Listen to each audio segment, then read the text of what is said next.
Well, for more on this, I'm joined by TRT World's Deputy News Editor, Khalil Charles. So we're getting news now of a power blackout across the whole country. Is this a coincidence, or is this connected to the current demonstrations? Well, it could be a coincidence, but I think it's very unlikely. I mean, previously when the power has been cut, it's been tried to stop the uploading of videos and this kind of thing onto internet and etc.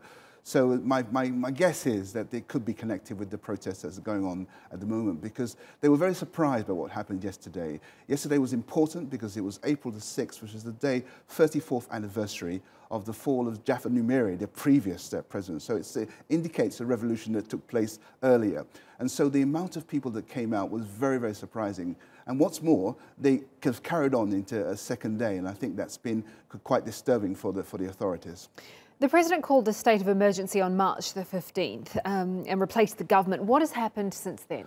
Well, since then, there hasn't been a great deal of improvement. I mean, originally on the 19th of December, when the protest started, it was based on the fact that there was shortage of bread, shortage of fuel, and they couldn't get cash flow out of the cash machines. The fuel and the cash is still the same. It's very difficult to get those things out at the moment, despite the fact that the government have done fiscal changes with the currency, etc.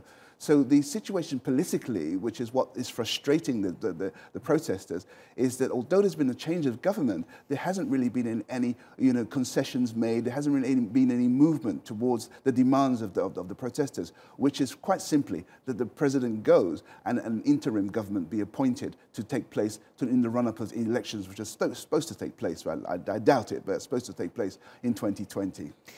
If this continues as is, the protests continue, more people are injured, more people are killed, what options does Omar al-Bashir have? Do you think he is likely to step down? I think the pressure is building on al-Bashir. Today, the Central Defence Council met and they made a statement that the protesters and their demands should be heard. Now, what exactly that means, whether they are prepared to step down, I'm not sure, but certainly there are conciliatory things coming out of the Defence Ministry, and there are conciliatory statements coming from parts of the government. But we haven't heard a lot from the president at the moment. He's been pretty silent. On Friday, he was on television talking about dialogue, talking about new changes talking about how to discuss the things with the opposition parties. But unless this concession is something which means that he's going to leave power and leave power soon, it's unlikely to be very pleasing for the protesters. Thank you for that. That's TRT World's Deputy News Editor, Khalil Charles.